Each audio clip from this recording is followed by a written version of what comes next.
So, you got my money? All right, ladies and gentlemen, welcome to 10K Bets Live, the show where we take your picks, we talk about them, we tell them that you're junk. You take bad advice from us or good advice, depending on how it works. Usually, Sammy Stats is on the side of the good news, and I am on the side of the bad news. But joined with us today, obviously, we have Sammy Stats with us. I'm back hosting just for today as well, too. Kind of got thrown to the wolves. It's been a long break for me coming back. Let's hope I still got it in me as I'm trying to prepare for the Minnesota Vikings season coming up here. But join with me today, we have Renzi Boy, we have Mikey. But first and foremost, one thing we want to talk about right off the bat, we want to talk about the fact that this show is brought to you by Underdog Fantasy Sports. Now, I want to talk about the easiest way to get some action on sports, and it's Underdog Fantasy with their Pick'em game. Just pick higher or lower on your favorite or even least favorite players' stats, and you can win up to 20 times your money in just a single night. Underdog keeps it super simple with their easy-to-use website and mobile apps. Pick between 2 to 5 players and fill out your pick'em entry. Get every pick right and take home some cold hard cash. Make sure you use the code 10K today to get your first deposit doubled up to $100 by Underdog. Once again, 10K over at Underdog Fantasy Sports. Let's dive into it. We want to talk about the action. We want to talk about what we got going on and what's been happening over this past week. But most importantly, I want to tell you guys, if you guys want to participate in the show today, there are 2 simple ways to do this. You head over to the 10,000 Takes Facebook. You head over to the 10,000 Takes YouTube. You comment along. We'll highlight your comments, and we will talk to you about sports plays. Now, if you are on Twitter, we cannot see you, but that is besides the point. YouTube, Facebook, head over. We want to chat. Mikey boy, let's start with you, buddy. How have you been? Hey, I'm solid, man. I'm actually especially excited today. Golden Gopher football started their fall camp today, so it's coming, baby. Football season's coming. I think we're just over a month from Thursday, 4 weeks from Thursday, first Gopher game. Oh, man, it's coming quick. It's coming quick, despite the PJ Fleck terrible news coming out that he treats his football players like football players. That's bonkers. Bonkers. What a scumbag. You can never trust bald people. That's just a fact. Speaking of bald people, Renz, how you doing, buddy? Bald people. I actually am balding. It's not good. Welcome to the club, my man. Yeah, getting old sucks. Something for Mike and Sammy to look forward to. Me and Marlo are the old fucks of the group. No, I'm doing good.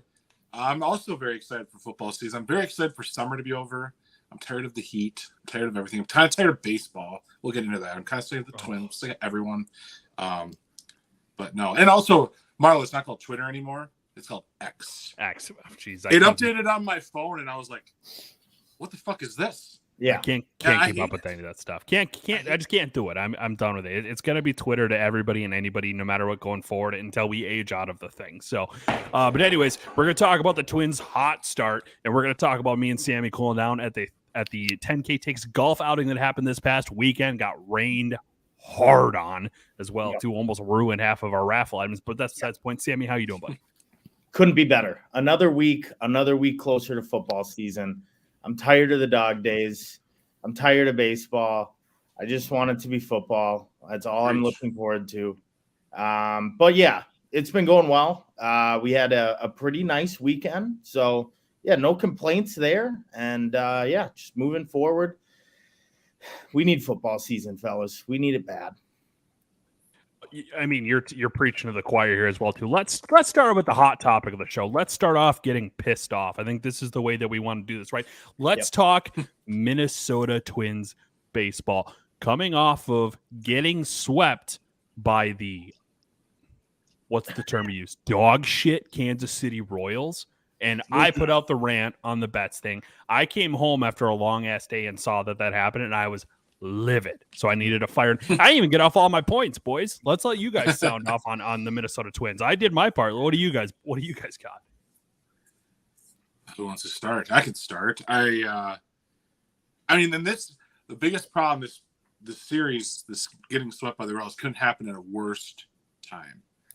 Right at the trade deadline, it's when the poll ads are going to be, and all the other losers in that front office are thinking about what they're going to do. They're not going to do anything. especially now that the Indians just traded away Savali or whatever. The Indians are pretty much saying, fuck it this season. Like, we're rolling with what we got. If we end up winning this thing, whatever, which I think they still have a chance. And I think the Twins are going to do the same thing. I think because they think we're not that good. We're probably not going to make a run. We just got swept by the Royals. We're probably going to win the division, lose, whatever. I mean, and that's the worst fucking part. It's just, I wonder how the attitude would be different if we would have swept the Royals. And then the Indians trade away Savali. Do we go out and try to get a big arm then? Another one? A big hit? Big bat? That we desperately need since we got rid of Arise? No big deal. But I don't know. I said in the group chat, I'd rather have this miss the playoffs, save myself the disappointment and probably the money of going to one of the games and losing. So, I mean, if Cam is in this thing, he's going to tell you, yeah, another pitcher will solve the whole problems, or everything's fine in Cam land. It's the little positive son of a bitch. He'll probably find some sort of positives. But he goes, Reyes wouldn't have helped us in this situation. Yeah. Shut the fuck up. He wouldn't have. So what? We lose. Mike. We get one more single. Mike. We get one or two more singles a night, and we untimely hitting again. Like it doesn't matter if he's here or not. Like if he gets a single with nobody on, sweet. Like that doesn't do anything. You and Cameron Rainbow Land, like that. What's that movie?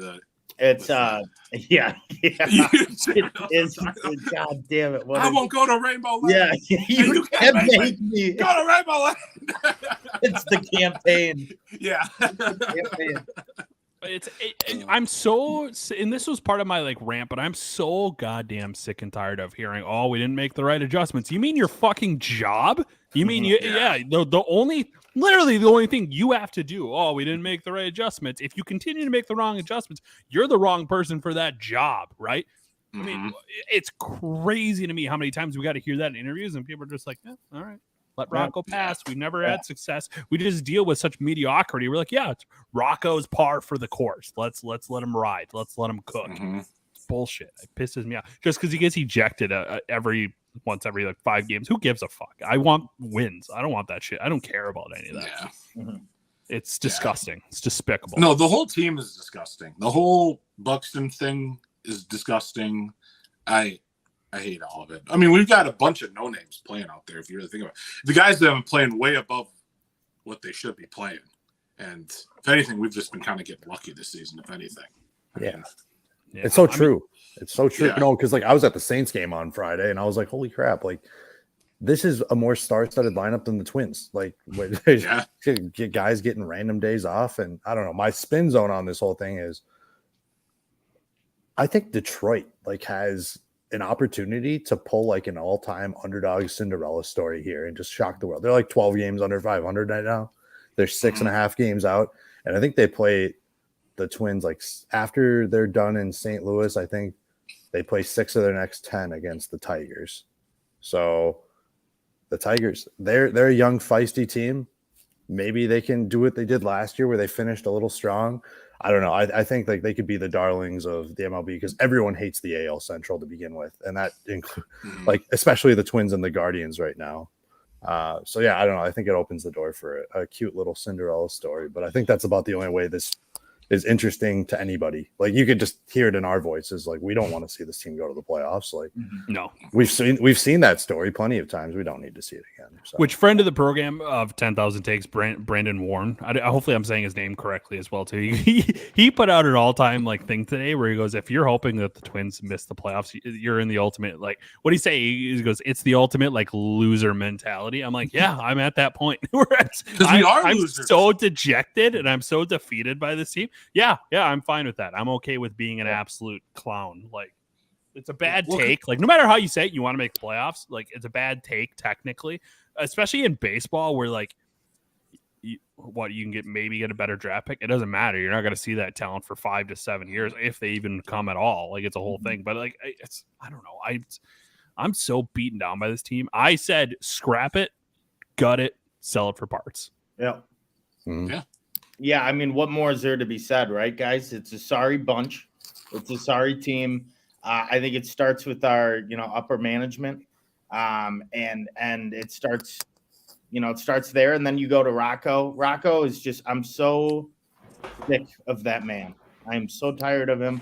I don't know when he's going to be fired, but he's just got to go. one way or another, he's got to go. I don't care that the Twins are in first place. It's like, oh, you can't fire a manager who's in first place in his division. That excuse does not fly in this. Didn't we fire Molitor a year after he won AL Manager of the Year? Was that what it is? I'm almost positive they fired him a year after he won Manager of the Year. There's like, yeah, you're done. That does ring a bell, yeah. So, I don't want to watch them anymore. I just get angry watching them. It's like it's supposed to be a time where you sit back and you have some fun watching your team and you cheer for. There's nothing to cheer about anymore. I doubt they're going to do anything at the deadline. I hope they miss the playoffs.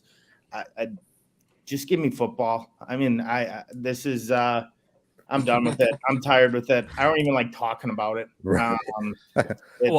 It's sad. That's the whole deal. If they didn't get swept by Kansas City, I'd be in such a better mood. But you know what? They did, and it's pretty funny. I don't know how they did, but they continue to amaze me how bad this team is. But hey, that's Twins baseball for you.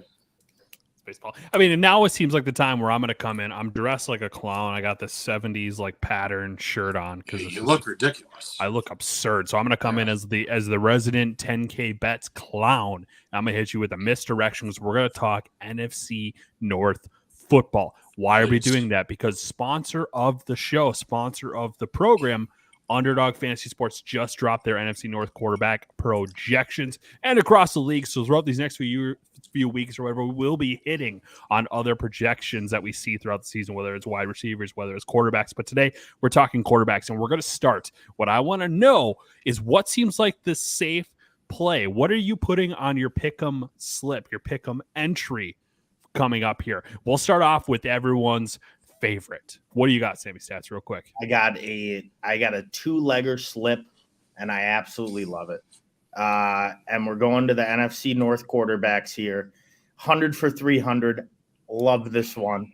I'm going Fields higher than 7 rushing touchdowns this year. The guy uses his legs. They base that offense around him. I think he's going to play a similar role as Hurts last year, where he just, they're going to do some tuckets. They're going to do some QB sneaks on the goal line. Higher than 7 rushing touchdowns. So that is the first part of the slip. And then second part, I'm doing it because 1, I'm a huge fan. 2, he's been just rock solid the last 3 or 4 years. I'm going to go higher than 29.5 passing touchdowns for Kirk. Oh, I think our offense is going to be as good, if not better, as last year. And those are going to be it. I mean, sure, our defense might let up 25, 30 points a game again. I don't really know if they're going to get stronger in that department, but I have no qualms with our offense. I think we'll be able to score with ease. So, yeah, give me the higher than 29.5 passing touchdowns along with Fields higher 7 rushing touchdowns, 100 for 300 book it. I love that. I personally love that. That's a big ballsy play going all in on the Vikings as well, too. I think what we can do is we can kind of hit on both you, Mikey, we can hit on you, Renzi, on kind of your place. Then we can touch base on some of the other stats and projections that we're seeing and whether or not you guys would touch that in the first place. So, Renzi, boy, what do you got for yours? Well, I'm with Sammy on the Kirk Cousins play. That's I don't see if the season goes how they want it to go, that's going higher than 29.5. If it doesn't, it is going to be a bad season because they're going to rely on Kirk's arm throwing these touchdowns. And we have so many weapons now between JJ, Addison, KJ's coming back. People keep talking about Jalen Reagor like this is like a make or break year for him. Like if he doesn't like somewhat do okay this year, he's probably like done. He'll be like on the practice squad for like the Bengals for a year and then he's done or something like that. So if he wants to show up, he's going to show up. And then you got Hawkinson. And then, I mean, I think, again, that's numbers got to go over or else we're having a bad season. Because Madison's great. I think he'll do all right. But we're going to rely on those. And like him and Ham, their rushing touchdowns are going to come in there at the goal line. I don't see us ripping off too many 50, 60-yard tutties like we had with Dalvin Cook, which is fine because last year he really didn't do it that often. Mhm. So I like that. And then what else? I really liked Jordan Love lower than 21.5 touchdowns. I think the Packers are going to be awful. Jordan Love hasn't really ever played. And that's a decently high number, 21.5. That's a lot of touchdowns. I mean, he's got to have a few, probably like 3, maybe 4 touchdown games because I'm betting he's probably going to have some 0 and 1 touchdown games. So if that number is to go over or higher, that's going to be tough for him for a shitty Green Bay Packers team. Right. So And they're a run team too. They're a running team too. I mean, they got solid backfield. They're going to try to take the pressure off of them, right? That's my thoughts. Yeah, I like that play. Yeah, and I don't think the Packers are playing to necessarily win this year. I think they're just trying to figure out if Jordan Love's the guy or not, probably. Because if he's not, they're going to move on quick. So let it burn 1 year, right? And then get back to their franchise QBs. I think there's a chance. Maybe he throws for 30 touchdowns this year. I think there's a chance he throws for like 11. So see how he does. Gets 2 games against the Vikings. I was saying before, Mike, you go as well too. I did just see that the Packers' projected wins is set at like 6.9 is what it's sitting at right now. Meanwhile, the Vikings jumped up to nearly 10 at this point as well too. So things are looking up for right now. And the Lions, shockingly, the preseason or not even preseason, pre-camp favorites, they have dropped off drastically. The number that I'm seeing right here is 7.5. It's like it's not. Well, I think everyone's realizing like the Lions, they still have Jared Goff, who is good. But he's not that good. They have, he won a Super Bowl. You got Jared Goff. You got Amon-Ra St. Brown, who's probably a top 10 receiver in the NFL, realistically. And then a bunch of like 18 middle tier running backs. Like, I don't know what they're going to do with all those running backs. I really don't. I don't know what their plan is. I have a take on Jared Goff, and it is perfectly supported by these underdog stats. I've always said he is Diet Kirk. He is Diet Kirk Cousins. And you could say he's got 4 less touchdowns on the line here, 300 less pass yards, about the same interceptions. But yeah, he is literally a less effective Kirk Cousins. And I'm still going to take his over on touchdowns because I just think that a dome team that plays inside and has so much talent, I just think that he will go over, but that defense is going to ail them in the end because they have just as bad of a defense as the Vikings did. Middle of the road team that just gives up a ton of yards and a ton of points. So they'll be playing in a lot of shootouts, just like the Vikings this year. So, and the only thing Goff has, he's been to the Super Bowl, so he's proven that he's good enough to get to the Super Bowl. I mean, he's a good enough quarterback that he can bring a team to the Super Bowl. I mean, you can be a middle tier quarterback, but at the end of the day, he's still okay. And that defense. That was the defense. I mean, we watched that Super Bowl, right? What did they put up 3 points? Aaron Donald is maybe the best pass rusher in the history of the NFL. Yeah. But now I got a player that's going to be. I mean, Mike, was that the end of your slip there? Sorry. I mean, I had the same ones. I had the Kirk one, obviously, too, the homer pick, and then I had Fields touchdown passes. I think they're going to put him in the pocket more this year, try to protect their franchise asset, and then DJ Moore is going to be a huge he's going to be a huge guy for them. So I had Fields, Goff, Kirk all higher on the touchdown passes. So love that. So if you guys did not see where the projections are sitting at right now, Goff currently standing at 25.5 touchdowns. We talked about that. 4,000 yards is essentially what you're looking for the higher lower on this one. And 11.5 interceptions is where we're sitting for the Detroit Lions. Now, personally on that one, if I'm taking any of those, I'm actually going opposite you, Mikey. I'm taking the under on the tutties. Or the lower. I don't like that whatsoever. I have no faith in the Lions. I think they're junk. And I will continue to say that they are junk, despite the fact that they had their Hard Knocks episode that Renzi boy, if I remember, you and Cam were kind of bought in a little bit as well, too. And they were good last year. The Lions are the Lions until they prove us differently. That's my take. That's all it needs to be said. No, they didn't prove anything. No, they didn't prove anything. No, I disagree. Coming from the guy who last year, countable 365 days ago, was like, I took a second mortgage on my house. I put it on the Steelers to win the Super Bowl.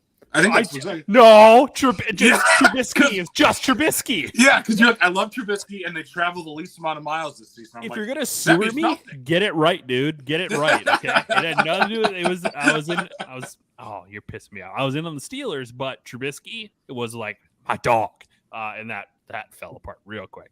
Anyway, yeah. So a guy like you saying I'm out on the Lions means. Can we move on? Let's move on. Please move on. Justin Fields, we talk about his projections about to 7 rushing touchdowns, 18.5 passing touchdowns, 875.5 rushing yards, basically 3,000 passing yards, and 11.5 interceptions. I'm going to take the higher on the rushing touchdowns personally. I'm going to sprinkle a little bit on that one because I think they're going to try to keep him in the pocket like how you said, Mikey, but I don't think he's going to be able to stay in that pocket. And I think he's going to have to run a ton and prove that he's a one-way threat, which is basically just to run the ball. And Sammy, what are your thoughts on that, on any of those plays right there? Yeah, exactly. I like him. Fields, I'm taking his rushing all day, like I said. As far as the Love take, I'm not so sure that he's going to have a bad season. I think he might be better than what you guys think. I mean, 21.5 is kind of low to me.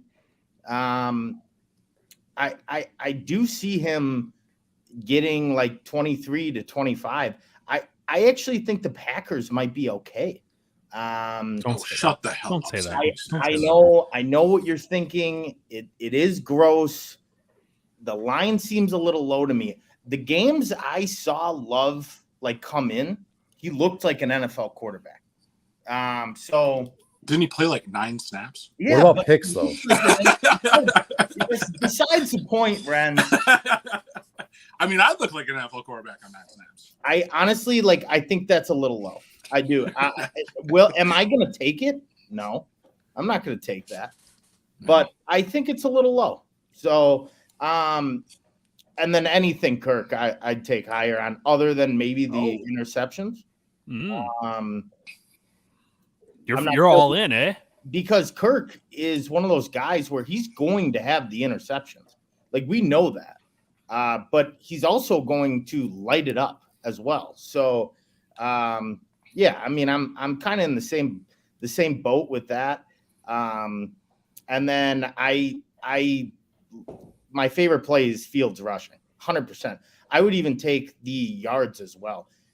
Half the plays in their playbook are like designed runs for 90 yards. I'm taking that. So that's where I stand on that. I think it's going to come down to probably the Bears, Vikings, Lions. I could see all 3 of those teams having between about 8 and 12 wins, realistically. And I could see them all anywhere across the board. And I think it'll come down to one of those. I can see the Bears winning the division this year too. If the Vikings have an off season, if the Lions lose, like we just said, the Lions are the Lions. I can see them dropping a couple of close ones. If we don't have if we drop some of our close ones, and the Bears, like, they always play everyone tough at home. It's always a tough place to play at home. And it's like, I could see us losing in Lambeau just because we're the Vikings going to Lambeau. I could see us losing like 12-6 against the Packers I don't know.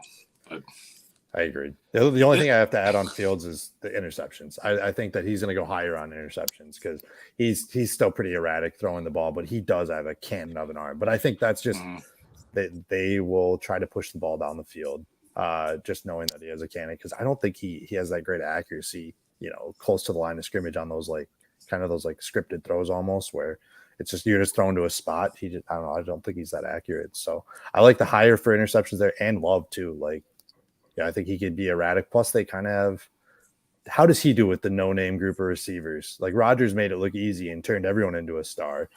Who's to say Love's going to do the same thing here, right? That's true. I mean, I think we're all in agreement. Vikings. We're riding the Vikings all the way through, just hoping that the defense can somehow keep them alive in games, because the offensive threats exist and they're deep, which is super, super nice. But we can talk about a little bit moving away from that one. And as a reminder as well, too, if you guys use Underdog Fantasy Sports, they do drop stuff like Patrick Mahomes. 1-yard reception was one that they dropped last week. So you could find some of this Vikings action. You could find some of the Justin Fields action if you'd like it as well, too, and pair it with some easy winners as well too for your future projections on this upcoming season. Now, speaking of future projections on the upcoming season, let's give out our NFL and or college football plays that we've got. Mikey boy, I want to start with you. I was texting Sammy earlier this weekend. I said, whatever I come out with on this UFC card, I am going to bet on the Tennessee Titans to win the NFC South. Or sorry, Jacksonville Jaguars to win the NFC South. Oh. That'd be bold. That'd be a waste of money. But yeah, no, the Jags are minus 155 currently, and I'm like, man, I should just throw everything I have at that. And I was like, well, let's see if I can turn it on some UFC first. And luckily, I was saved by Gaethje. But yeah, we'll be putting $225 on the Jacksonville Jaguars to win the AFC South. Free money. I can't believe it's that close to even money, honestly. No one else in that division is going to be competitive. Took the words out of my mouth. I mean, I'm responsibly hammering the minus 155. The other one I got is college, and it's a little bit support my boy kind of pick, but I'm still a huge fan of Tulane taking the American. Plus 250 to steal the American, and I love it.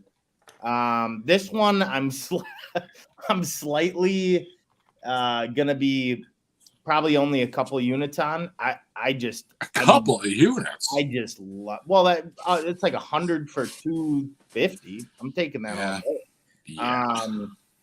I'm going to take that one. I also have a Heisman pick. Now I know it's not a team to win so-and-so, but I'm going with Quinn Ewers to win the Viking.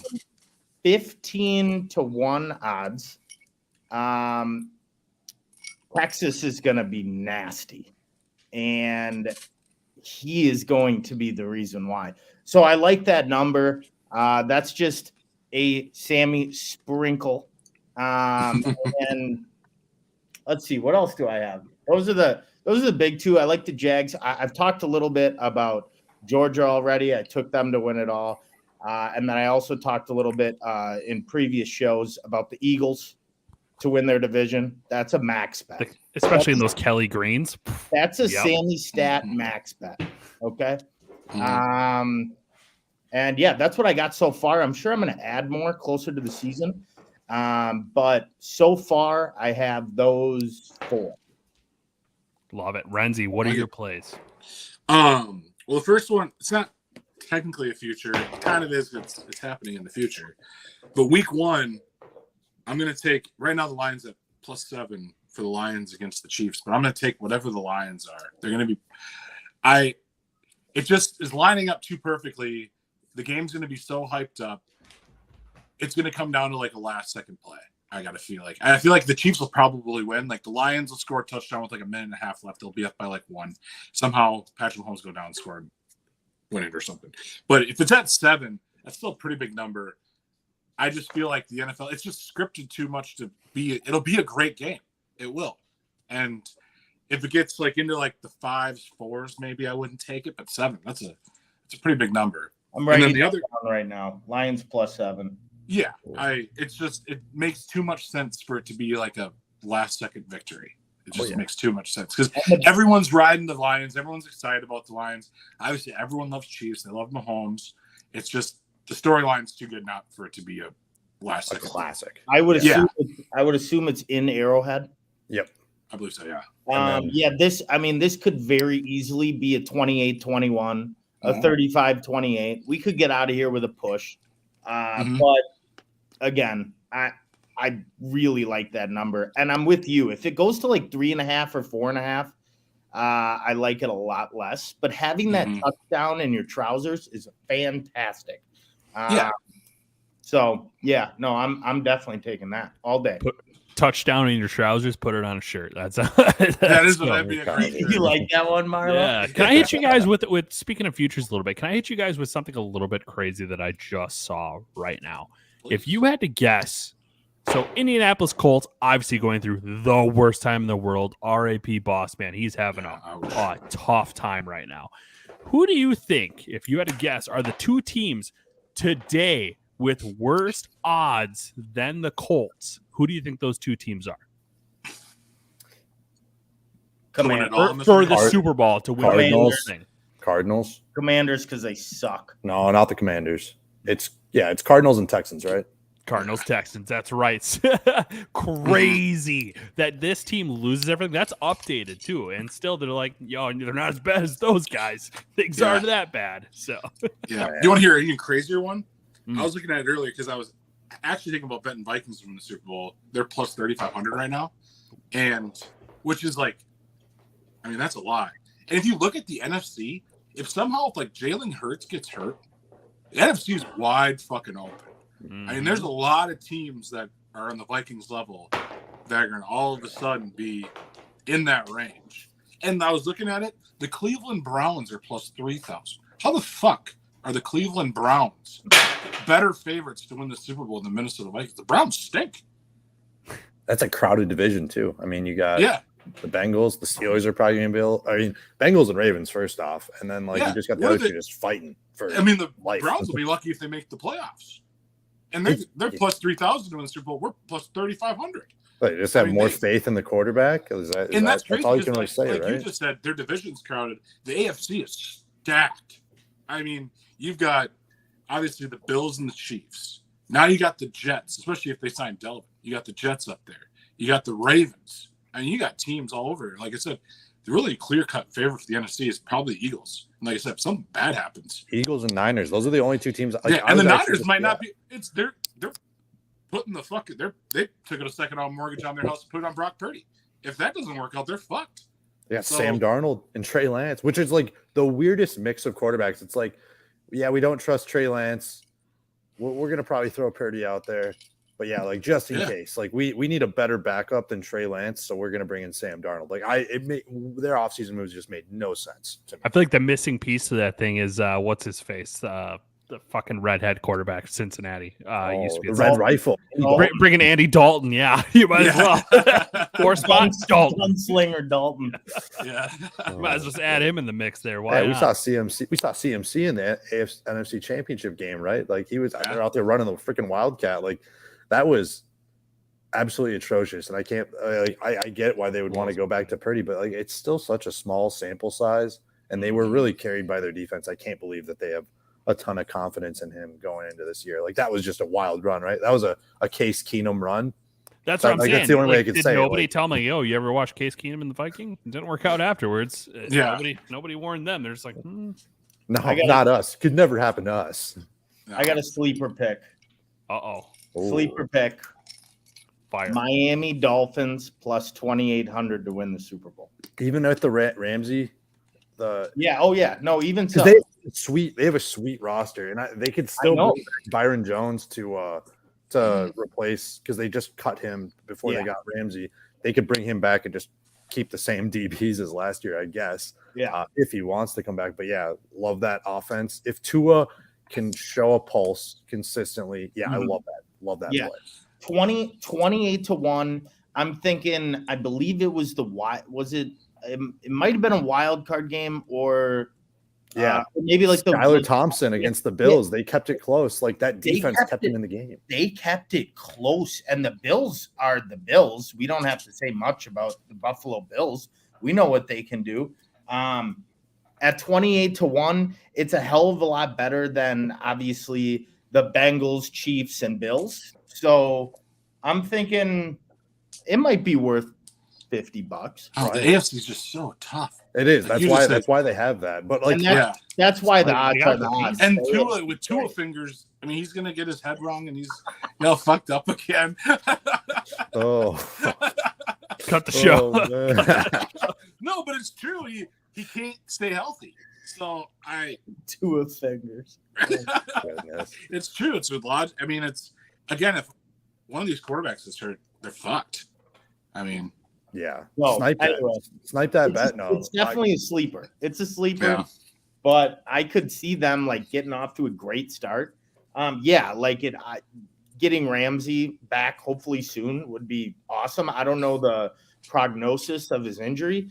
Also, if like Dalvin signs with them, or if they find, I mean, there's been like these swirling rumors that maybe Jonathan Taylor, maybe who knows.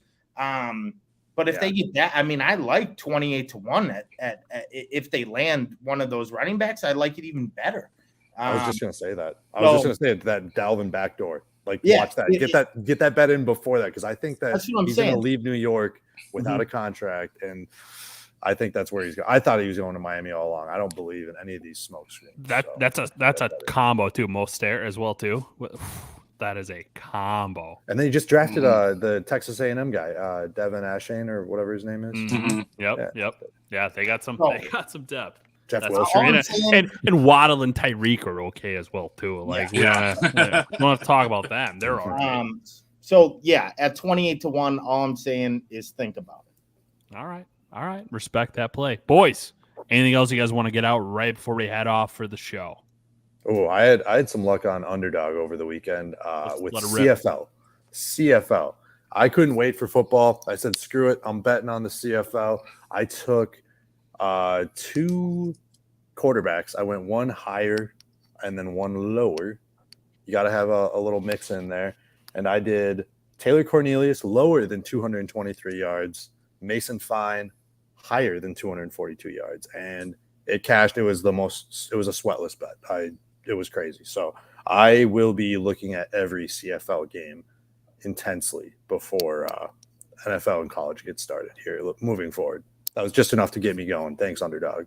Were these researched picks, yes. Mike, or were you just said whatever? Let's do it. No, I saw the games and I was like, well, first off, like Mason Fine, I remember watching him play in college, and that's what I love about the CFL is that's usually guys that just didn't make it in the NFL, but they played college in the U.S. So you recognize some names, but I looked at the game logs and I was just like, also weird thing about the CFL, there's only 3 downs. So like if they run on first down, like those passing yard props, they're there because how many plays are you going to get? You're not going to get 60 plays like an NFL game. So a lot of these guys, and you can tell some of these shouldn't be throwing forward passes. So I definitely look at the rushing props are a little harder because they have more crowded backfields when you watch the games, but I always try to stick to quarterback props. I'll say that like as a word of caution, because there's just not a lot of room.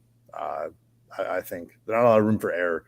Like some of these teams get down 24-0, all they're doing is passing, and they still can't hit over 223 yards. It's like, what are we doing? So yeah, that loss of down definitely is key for CFL. Okay, a lot of things people forget about. Be going to you then for some of these because I'm getting a little tired of the baseball.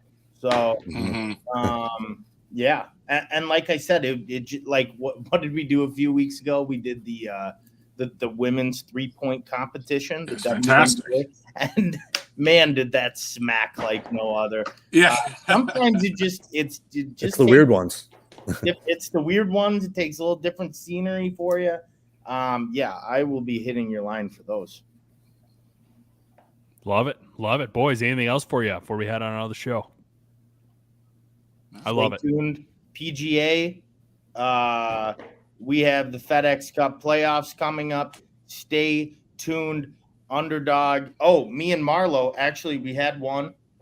We had a pretty nice one, actually. Damn straight, Tony Finau. It was Thursday. We had Tony Finau higher than 5 birdies. He had 8 birdies. He had a great day, so that one cashed. And then we had that with Cam Davis lower than 68.5 strokes. He had 67 strokes. That was a 50 for 150, money in the bag. The PGA Tour, we're going to keep doing this. We only have a few weeks left in the season. FedEx Cup playoffs. So we got the St. Jude, we got the BMW Championship, and then we have East Lake Tour Championship, and then that's the season, right? So we have the Wyndham this week. It's the last tournament before the playoffs, and then we got 3 weeks with the playoffs, and then we're out for, I think it's like 3 or 4 weeks until the Ryder Cup, and then we hang it up for the year. So this is go time. It's money time leading into the NFL season. As a reminder as well, too, make sure you guys check out Underdog Fantasy Sports. Use code 10K, double your deposit. Help support 10,000 Takes what we do. What you could also do as well, too, is head over to our Shopify, head over to our store. We have Vikings merchandise live right now. Gritty Viking logo popping off right now. Top seller. We absolutely love things. We added koozies, we added stickers, we have hoodies, we have t-shirts, you name it. We got it out there for you as well, too. We will be bringing back the Gritty Viking app sooner than later. Just wanted to give you guys a heads up. Make sure you guys tune in because that will go live at some point. So we're going to double what we made last time. You guys can buy it, but most importantly, play smart, play Underdog, play with us, or fade us. Whatever works best for you. Have yourselves a good night, all right?